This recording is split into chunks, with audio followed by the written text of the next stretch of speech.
Kasus kekerasan terhadap anak yakni mencapai 5.063 anak perempuan masih mengalami Seorang pria berusia 35 tahun yang telah mencabuli anak tirinya hingga puluhan kali. Pelaku melampiaskan nafsu bejatnya kepada korban selama 5 tahun. Kasus lainnya, saudara, polisi menyebut pengasuh pondok pesantren yang menjadi tersangka kekerasan seksual terhadap santriwati di Pati, Jawa Tengah mengakui seluruh perbuatannya. Assalamualaikum warahmatullahi wabarakatuh. Halo semuanya, perkenalkan nama saya Yola Medistia dengan NIM 14056230024 dari Prodi Pendidikan Sosiologi, Fakultas Ilmu Sosial dan Hukum, Universitas Negeri Jakarta.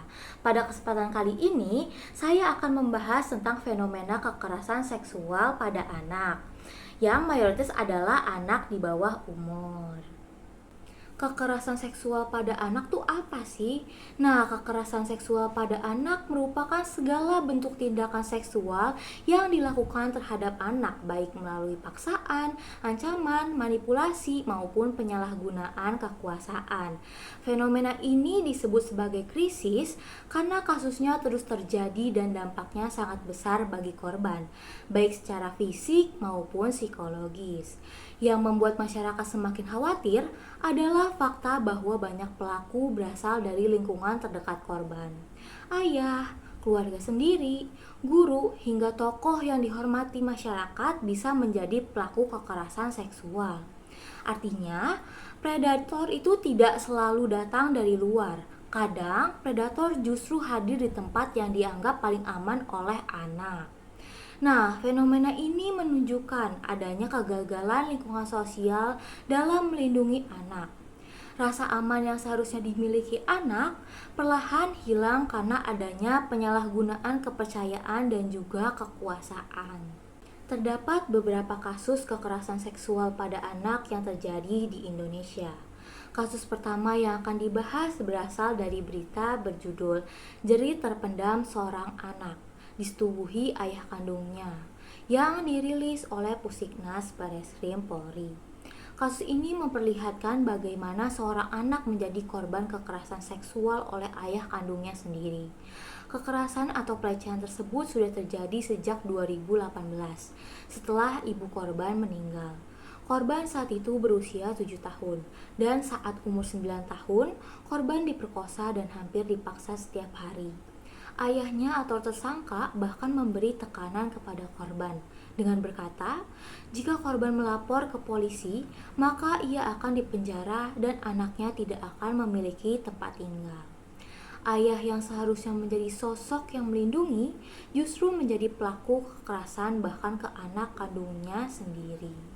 Kasus seperti ini menunjukkan adanya penyalahgunaan kekuasaan dalam keluarga. Anak berada pada posisi yang lemah dan seringkali tidak mampu melawan ataupun melapor karena takut dan juga tertekan. Kasus kedua terjadi di Riau. Seorang bocah perempuan berusia 4 tahun meninggal dunia setelah diduga menjadi korban kekerasan seksual oleh kakek kandungnya sendiri, dengan modus memandikan dan juga menidurkan korban di rumahnya. Kasus ini sangat tragis karena korban masih berada pada usia yang sangat rentan dan belum mampu melindungi dirinya sendiri. Nah, peristiwa ini menunjukkan bahwa anak-anak sangat bergantung pada perlindungan orang dewasa. Namun ketika orang yang dipercaya justru menjadi pelaku, anak kehilangan ruang aman dalam hidupnya. Kasus ketiga terjadi di Sragen. Seorang pensiunan guru diketahui menghamili keponakannya yang masih berusia 17 tahun hingga korban meninggal setelah melahirkan. Tersangka sudah melakukan pencabulan ini dengan rentang waktu yang cukup lama, yaitu sejak Juli 2024 hingga Juli 2025, dan dilakukan di rumah tersangka. Korban diiming-imingi dengan sejumlah uang agar mau menuruti nafsu bejatnya, dan tersangka juga memanfaatkan kedekatan hubungan keluarga serta jarak rumah yang berdekatan. Kasus ini memperlihatkan bagaimana relasi kuasa dan kedekatan keluarga dimanfaatkan oleh pelaku untuk melakukan kekerasan seksual. Kasus terakhir ini belum lama terjadi di Pondok Pesantren Dolo Kusumo, Kabupaten Pati, Jawa Tengah. Seorang kiai diduga melakukan kekerasan seksual terhadap santriwati dengan dalih pengobatan dan juga menghilangkan penyakit. Nah, korban-korban tersebut adalah puluhan santriwati yang masih duduk di bangku SMA. Bahkan, terdapat santriwati yang sampai hamil namun bukannya tersangka bertanggung jawab, justru korban dinikahkan dengan orang lain.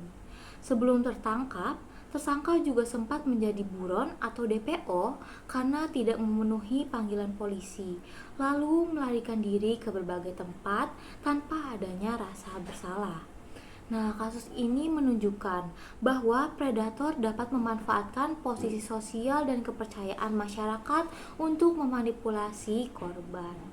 Dari berbagai kasus yang terjadi, terlihat bahwa ada pola yang terus berulang dalam fenomena kekerasan seksual pada anak. Faktor pertama adalah budaya diam dalam masyarakat. Banyak kasus ditutupi karena dianggap sebagai aib keluarga atau takut menjadi bahan pembicaraan lingkungan sekitar. Akibatnya, korban tidak mendapatkan perlindungan yang cukup dan pelaku bisa terus melakukan kekerasan, seperti kasus yang terjadi di pondok pesantren di Pati tersebut. Nah, faktor kedua yaitu kurangnya edukasi seksual pada anak. Masih banyak orang tua yang menganggap pendidikan seksual itu adalah sesuatu yang tabu. Padahal, anak perlu memahami batas tubuhnya yang boleh dipegang ataupun tidak boleh dipegang oleh orang lain. Dan juga mengetahui cara meminta pertolongan. Faktor ketiga adalah lemahnya pengawasan lingkungan. Anak sering berada dalam situasi rentan tanpa perlindungan yang cukup. Sementara pelaku dapat memanfaatkan kesempatan tersebut dan orang tua juga terlalu gampang dalam mempercayai orang dewasa yang dianggap dekat ataupun dihormati bahwa anak akan aman dengan orang tersebut. Jadi tidak ragu untuk menitipkan atau membiarkan anak berdua dengan orang tersebut. Nah, faktor keempat yaitu terdapat relasi kuasa antara pelaku dan juga korban. Pelaku biasanya memiliki posisi yang lebih kuat, seperti orang tua, guru, tokoh agama, ataupun anggota keluarga yang dihormati. Karena adanya ketimpangan kekuasaan tersebut, korban menjadi takut untuk melawan ataupun melapor. Dari sini dapat dilihat bahwa kekerasan seksual itu bukan hanya masalah individu aja, tetapi juga masalah sosial yang menunjukkan lemahnya perlindungan lingkungan terhadap anak-anak. Kekerasan seksual memberikan dampak yang sangat besar bagi korban. Banyak anak mengalami trauma mendalam, ketakutan, kecemasan, depresi, bahkan ada yang meninggal juga. Sebagian korban kehilangan rasa percaya terhadap orang lain karena orang yang menyakitinya justru merupakan orang terdekatnya. Selain itu, korban juga dapat mengalami gangguan dalam pendidikan, hubungan sosial, dan juga perkembangan emosionalnya. Trauma yang dialami korban tidak hanya berlangsung sementara, tetapi bisa mempengaruhi kehidupan mereka hingga dewasa apabila tidak mendapatkan pendampingan yang tepat. Untuk mencegah kekerasan seksual pada anak, diperlukan peran bersama dari keluarga, sekolah, masyarakat, dan juga negara. Pertama, anak perlu mendapatkan edukasi seksual sesuai usia agar memahami batas tubuh yang boleh disentuh dan yang tidak boleh disentuh oleh orang lain. Yang kedua, anak perlu diajarkan agar berani berkata tidak terhadap tindakan yang membuat mereka merasa tidak nyaman. Yang ketiga, orang tua harus membangun komunikasi yang terbuka agar anak merasa aman untuk bercerita. Yang keempat, lingkungan sosial harus lebih peduli dan berani melapor jika menemukan tanda-tanda kekerasan terhadap anak. Yang terakhir, penegakan hukum terhadap pelaku juga harus dilakukan secara tegas agar memberikan efek jera. Sekian video analisis dari saya, kurang lebihnya mohon maaf. Wassalamualaikum warahmatullahi wabarakatuh.